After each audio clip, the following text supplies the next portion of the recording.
Alright, we're going to hike another section of the Appalachian Trail this morning. It's about 10 o'clock, February 26th, I think. And I am north of Hamburg, Pennsylvania, in an area called Windsor Furnace. And then my last Appalachian Trail hike, I finished just up there, came out here from Port Clinton area. Now we're going to continue on down that way. And I'm hiking all the way over to the Hawk Mountain area, Eckville area it's called. And about 70% of this section of the trail I've hiked already, I think, roughly. Because this is the section that goes up to the pinnacle, Pulpit Rock and the pinnacle. And if you watch my videos, I've been up there a number of times. So this is a popular section of the trail. I thought about skipping it doing this section, but I'm trying to do section hikes with the whole trail in Pennsylvania, so I'm going to do this part again, up to the pinnacle. And then there's another section coming from the other way that I did. Recently I made a video on mountain lions in Pennsylvania. I went to Panther Springs, and I hiked up from that way too. But I haven't hiked the section in between, so I'm going to hike the whole 8-9 mile section today. Even though I've done parts of it already, that's before, because the pinnacle, that view up there is like one of the best views, probably the best view in southeastern Pennsylvania, so why not go up there and do it again? So let's get this hike going.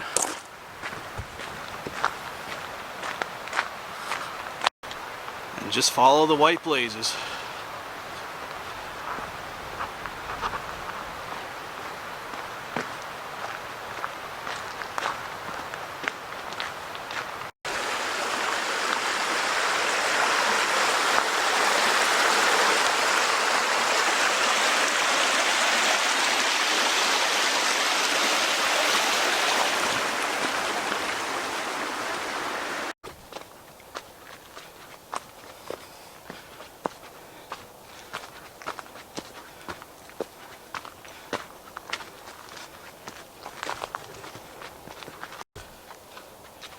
It is really quiet out here this morning.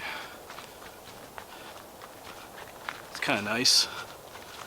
Kind of allows you to think about things.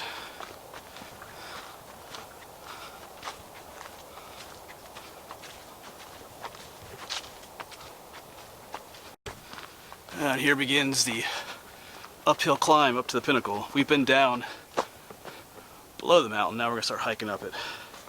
So things are going to get slightly more difficult here. But this is really the only uphill hike of this whole section. Hike up to the Pulpit Rock, and it's a flat hike along a ridge to the pinnacle. Eventually you kind of climb back down, or hike back down. So the only uphill section. But it's a long one though. Well, relatively long.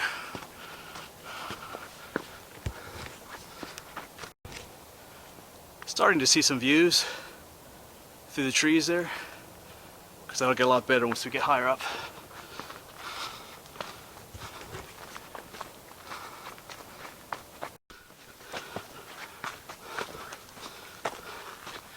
Getting quite a bit more rocky up here,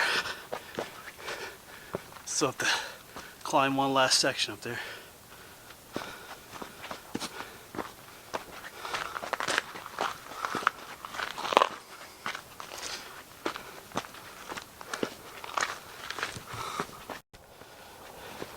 Yeah, and when you're hiking the AT, you gotta pay attention to the blazes. See, here you have two blazes, one on top of another. That tells you the trail turns up here.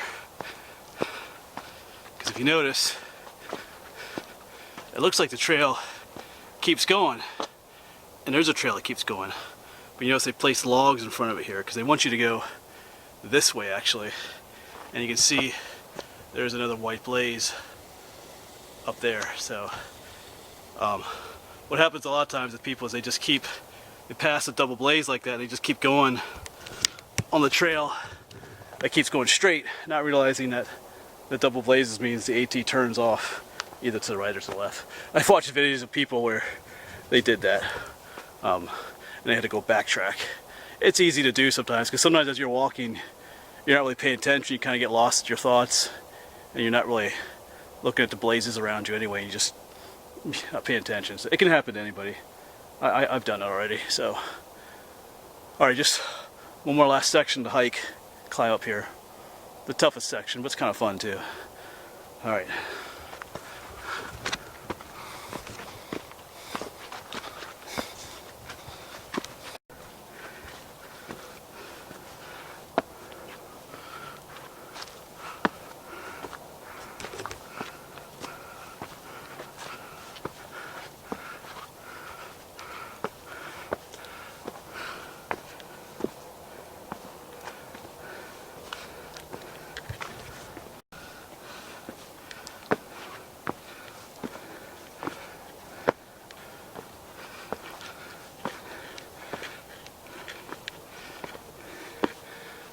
Phew.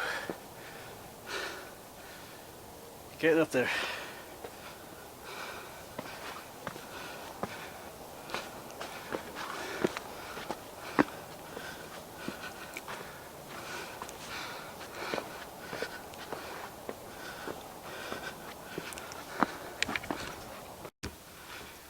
Yeah, and then right up here is Pulpit Rock. Cool overlook. Looks like I might have it to myself too.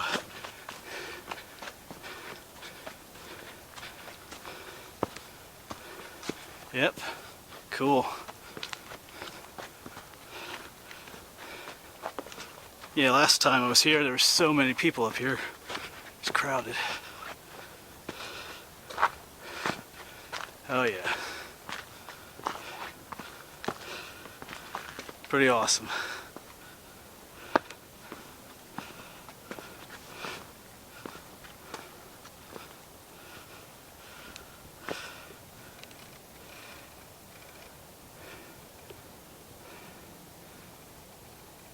It's quite a view.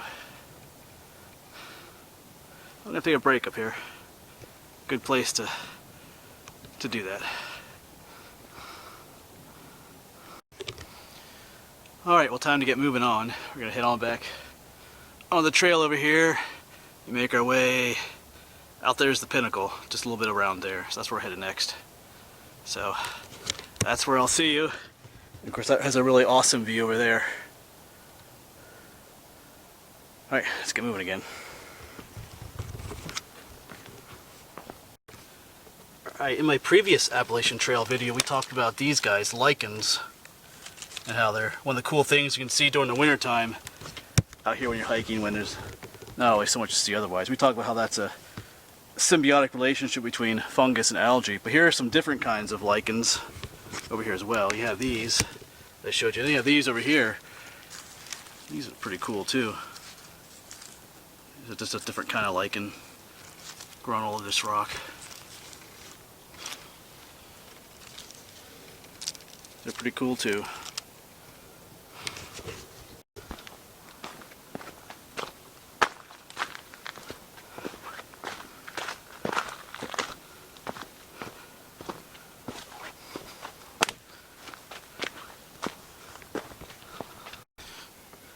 Alright, well, up here is a tree you do not see too often in Pennsylvania.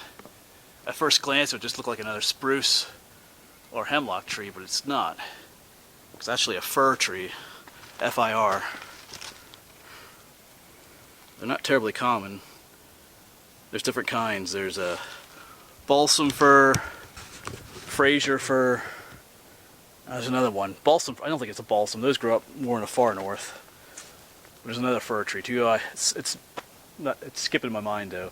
But it's not a spruce.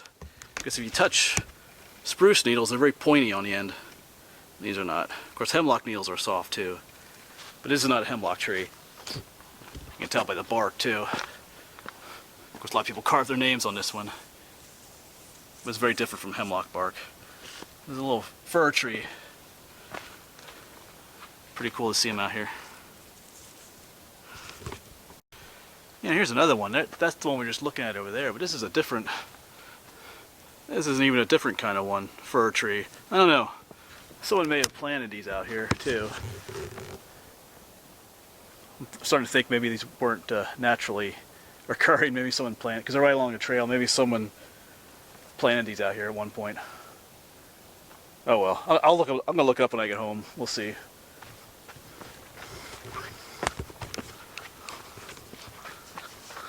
Of course, over here is a hemlock tree. For comparison, you can see the needles are much shorter than the ones over there. And the bark in there is quite different as well. Alright, let's get moving. Enough trees.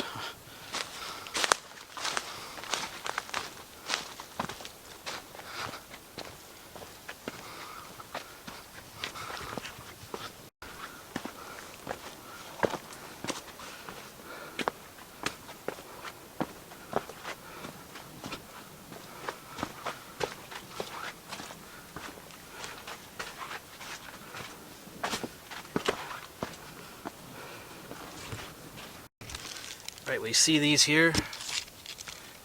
You know what these are? Because they're like prickly. These belong to an American chestnut tree. These are the husks. There's quite a few of them here. There's one there. There's one there. There's some up there laying on the ground. So that means there is an American chestnut tree growing right around here, and I see it right over there. I've talked about this in some of my other videos, but of course there's a long and bitter history with the American chestnut. Back in the early 1900s, you know, the chestnut blight came over and killed just about all of them. Of course, I think they say like 1 in 4 trees in Pennsylvania was a chestnut tree. So it's pretty, it was a pretty significant setback to our forest when that happened. But they are still out here in the Pennsylvania woods, by the thousands actually. Something that's not known by a lot of people, but they're out here. They grow to a certain size and the blight attacks them, kills them, but they produce nuts at an early age, so that's what's helped keep them around. And there are some that are showing signs of resistance to the blight. So let's take a look at this one over here. Right here is the tree, and as you can see it's not a really big one, and right there is the blight. You can see these little orange things. That's the fungus that's attacking the tree. And it basically girdles the tree, it goes all around and kills it. So this top part is probably dying soon. But you can see it sends up these little suckers from the base. So they always kind of grow back. So that is an American chestnut. And I talked to one other science teacher from one of the universities around here. I met him on the trail several times, and he keeps a record of them on his GPS, and he has thousands of them recorded on his GPS. So they are out here, which is pretty cool. A lot of people think they're just gone completely, but they're not.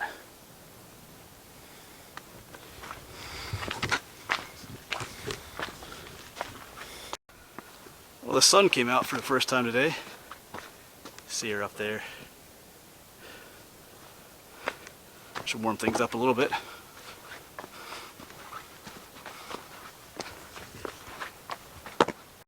Yeah, here's a whole bunch more of those American chestnut husks where the seeds were. A whole bunch of them here.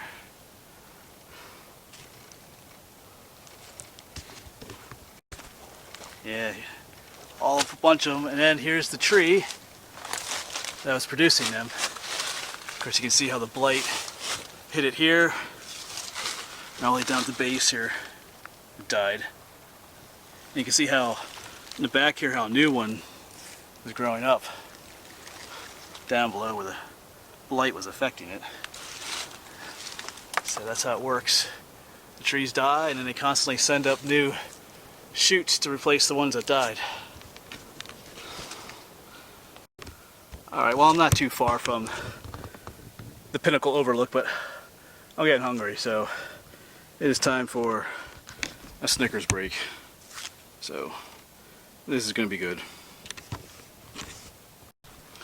Alright, well, that Snickers bar hit the spot, so let's get on going again. Not too far to the big overlook up here.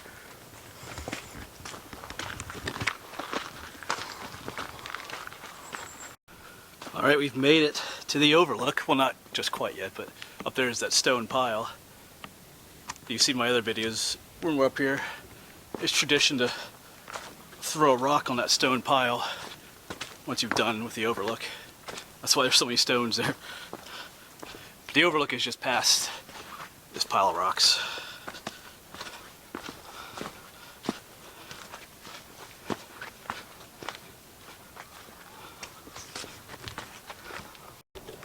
Well, here we are. Quite the awesome view. Of course, I'm not alone up here, but pretty cool place.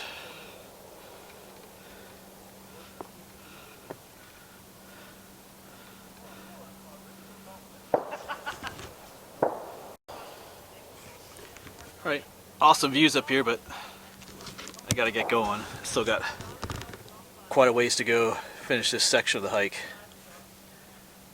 It's a good place to stop and eat lunch though too. I don't know, this is like my 5th or 6th time up here, but it never gets old. Beautiful spot up here.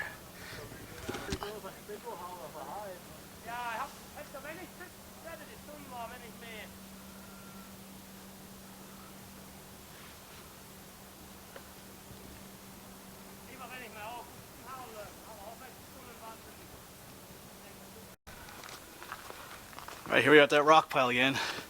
So I gotta add my rock to the collection. There we go. Time to move on.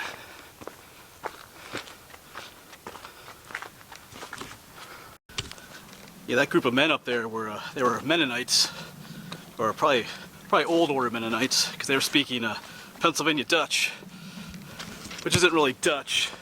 It's actually a form of Low German. It's actually, it'd be better pronounced Pennsylvania Deutsch, which means German, I think. But it just gets butchered and called Pennsylvania Dutch, but it's not actually Dutch. My grandparents used to speak that, because I learned a few phrases, some not so nice phrases I was taught at times. How to tell someone that they're an old fart. I think I learned that. I'm not gonna say it on here, but anyway, it's kind of interesting to hear people use that language yet.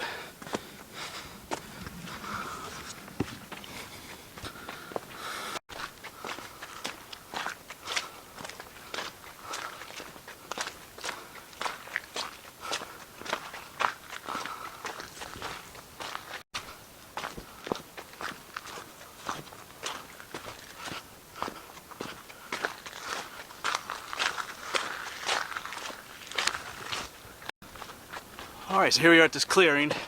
Normally when I hike to the pinnacle, I end up turning left here down the trail that goes down that way, back down to where I parked. But we're going to continue on this way. This section of the trail will be new to me. I've never been on this section past this point, so everything I've been on so far I've been on numerous times, but this is that new section I was talking about the 30% of the trail that I haven't been on yet. So it'll be nice to be on a new section where everything isn't so familiar.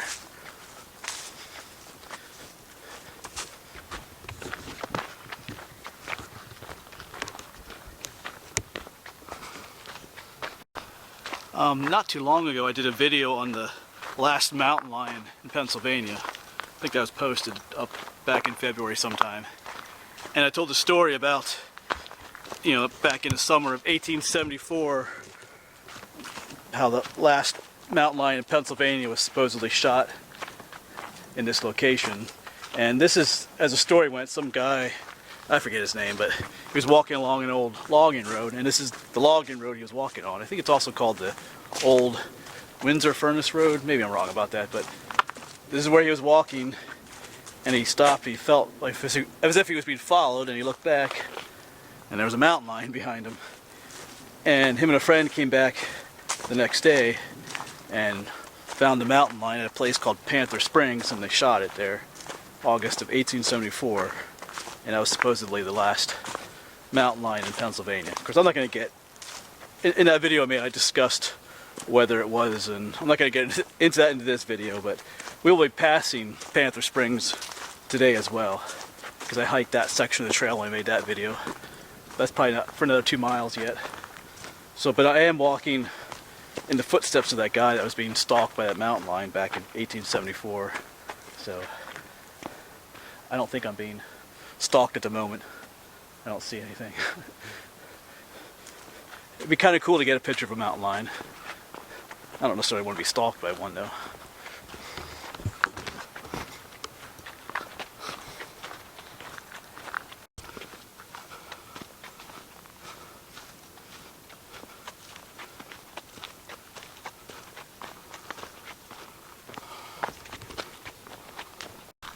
And we're heading on to state game lands here. And you can always tell because of the profusion of signs. So many rules. So many signs. Welcome to state game lands. Anyway.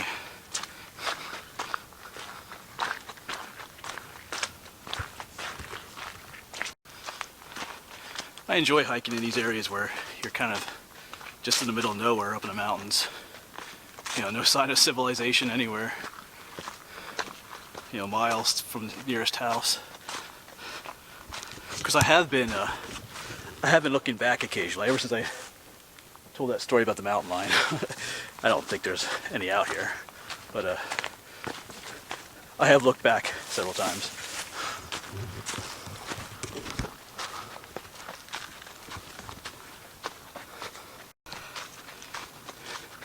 And we're just crossing over the crest of the mountain here. Got kind of a view off in the distance. Now we'll be heading downhill shortly here.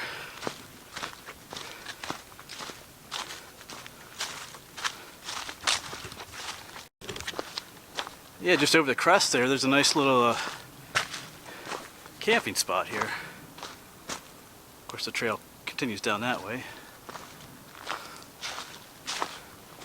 It's not too bad.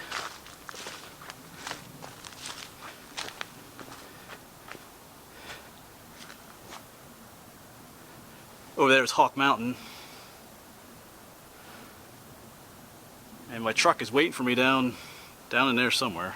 Hopefully it's still there. Alright, let's keep going.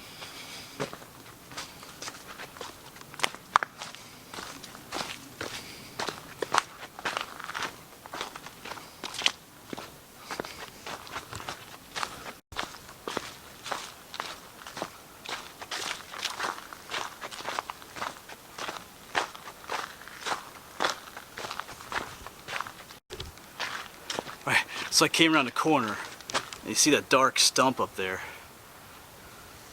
That one right there.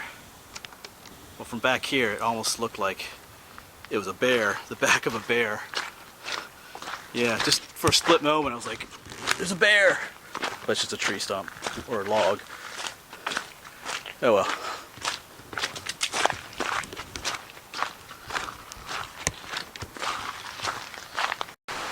Alright, so we're coming up on what I'm pretty sure is Panther Springs.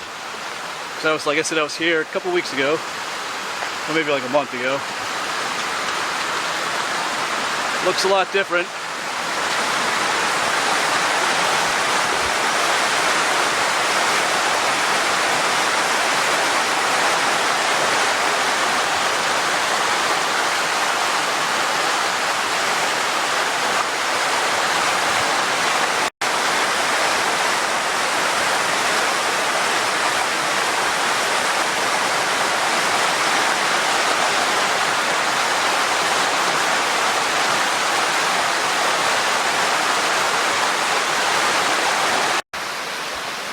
And if you watch that mountain lion video I made, that is supposedly the spot where the last mountain lion in Pennsylvania was shot back in 1874.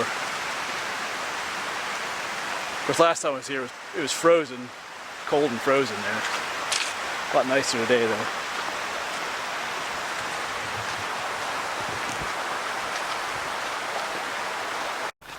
So I just met some people that watch my channel here on the trail, so they recognize me right away, even from a distance. So that's always kind of interesting. It's starting to happen more often now, which is kind of cool, I guess. But that's the way it is. So they, of course, every time I meet people, they tell me about other places to go, so that's good too.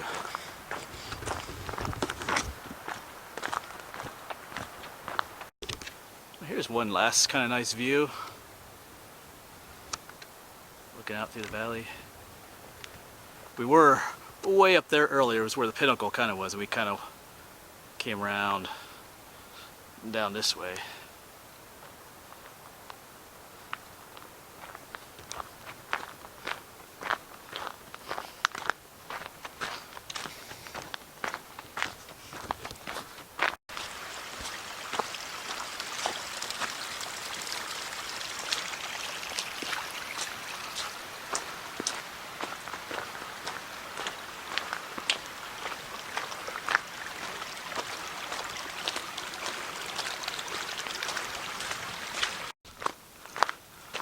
Alright, so this is where we're going to end the video here. There's a split up here. The AT continues on up that way. This old road will take you down to where I park my truck. Maybe another half mile down. But this is the end of this section of the AT that I'm going to do today. So I'm not going to film walking down to the truck. So, hope my truck is still down there. But it should be, because the people that I just met further up, they recognized my truck down there, so they figured I was up here. So, it was down there a little while ago. That always bothers me sometimes. I wonder, you know, after a long hike, if your vehicle is still going to be there, because you hear stories about, you know, people stealing stuff. But I don't think I made once in my old truck. Anyway, yeah, so this is the end of this section hike. I'm not sure when I'll do another section. I've done all the way from the Susquehanna River to this spot here at Hawk Mountain. So I'm not sure if I'll continue going in this direction towards the Delaware Water Gap, or if I'll do some of the sections on the other side of Susquehanna. But I am doing all the in Pennsylvania section by section. So anyway, it's a nice day out here, and thanks for coming along, and I'll see you around. Maybe I'll see you next time in the woods, who knows. Alright, see ya.